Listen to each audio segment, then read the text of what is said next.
The first time Sarah Whitaker collapsed in the hospital hallway, no one stopped walking. Nurses rushed past with charts, doctors checked their watches, and the fluorescent lights hummed above her like distant thunder.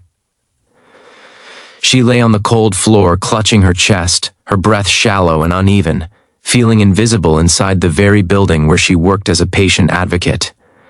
For months, she had told physicians that something was deeply wrong with her body, that the dizziness and blackouts were getting worse, but every test came back normal.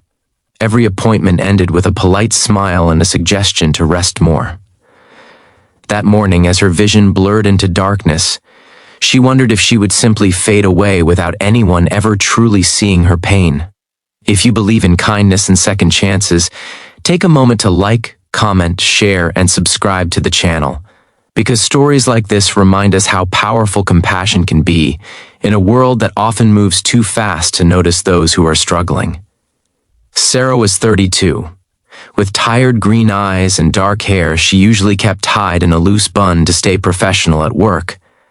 She lived in Columbus, Ohio, in a small apartment filled with old photographs of her parents and younger brother Caleb, who always told her she was stronger than she realized. Her symptoms had started subtly months earlier: brief moments of dizziness while standing, sudden weakness in her hands, and a strange pressure in her chest that doctors dismissed as anxiety.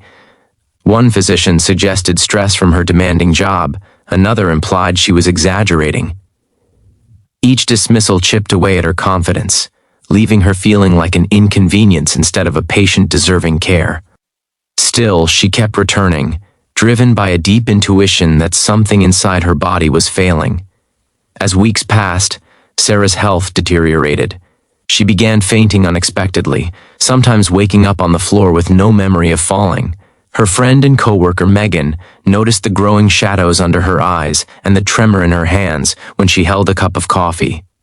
Megan urged her to seek second opinions, but each appointment followed the same script: brief exams, normal lab results, and reassurances that she was simply overworked.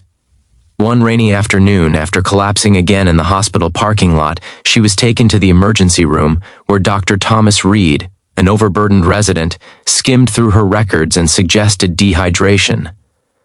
Sarah felt her hope slip further away as she left with another discharge summary that failed to explain her suffering.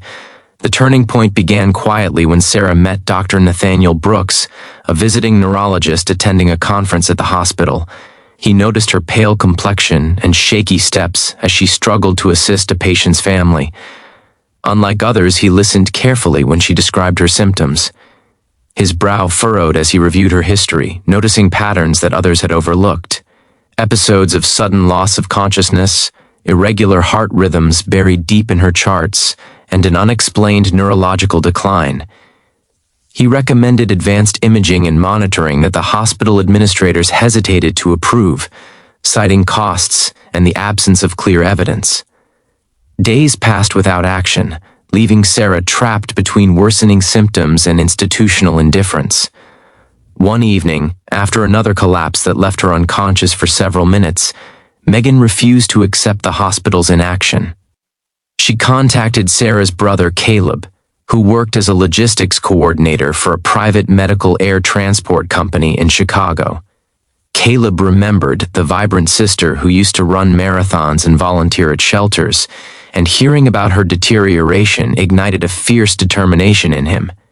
He consulted with a specialist team in Denver known for diagnosing rare neurological disorders. After reviewing Sarah's records remotely, the team grew alarmed and arranged an emergency transfer, but bureaucracy delayed approval again. Sarah's condition worsened overnight, her heart rate fluctuating dangerously, leaving her barely able to stand. The next morning began like any other chaotic hospital day until a deep rhythmic roar echoed through the building. Staff and patients rushed toward windows as a sleek black helicopter descended onto the hospital's rooftop helipad, its blades slicing through the gray sky.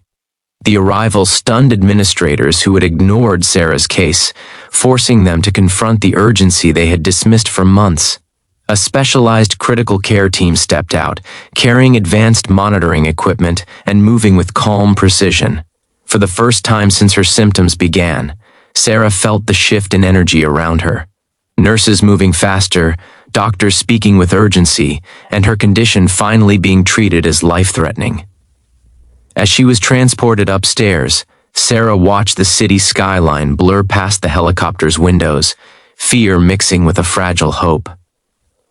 The flight team monitored her heart continuously, identifying dangerous irregularities that had gone unnoticed. When she arrived in Denver, specialists conducted comprehensive tests that revealed a rare autonomic nervous system disorder affecting her heart and brain, a condition that required immediate intervention. Treatment began that same night, including specialized medications and procedures designed to stabilize her condition. Days later, Sarah woke up feeling clearer than she had in months, her mind no longer clouded by constant dizziness. Recovery was slow but steady. The medical team worked closely with her, explaining every step of her treatment and validating the pain she had endured. For the first time, she felt heard and respected as a patient, rather than dismissed as a mystery case. Caleb stayed by her side, reading her messages from coworkers and strangers who had learned about her story and rallied behind her. Megan visited with handmade cards from hospital staff who felt ashamed for overlooking her condition. The compassion she received during recovery began to heal not just her body, but also the emotional wounds left by months of disbelief. Months later, Sarah returned to Columbus stronger and determined to advocate for patients who felt unheard. She spoke openly about the importance of persistence in healthcare, encouraging medical professionals to listen more deeply and patients to trust their instincts. The same hospital that once dismissed her invited her to lead workshops on patient advocacy, turning her painful experience into a catalyst for change. Her journey became a reminder that behind every chart is a human being whose voice deserves respect and attention. Before we reach the ending, here's a special request. Please comment the word hope below if you believe every patient deserves to be heard and treated with dignity, because your voice helps spread awareness about stories like Sarah's.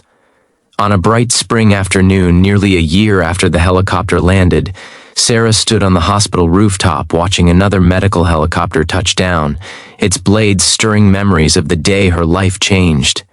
She felt gratitude instead of fear, knowing that her story had inspired new protocols to ensure no patient's concerns were dismissed without thorough evaluation. The rooftop that once symbolized desperation had become a place of renewal and purpose. If this story touched your heart or reminded you of someone who never gave up, please like, comment, and share your thoughts below. Your engagement helps keep powerful, meaningful stories alive and reaching those who need them most. Sarah's journey ended not with bitterness but with compassion, proving that even in systems weighed down by routine and oversight, one determined voice and one unexpected helicopter could transform despair into hope. Her story reminds us that being seen and believed can save lives, and sometimes the loudest rescue comes not from the roar of helicopter blades, but from the quiet courage of someone who refuses to give up on themselves.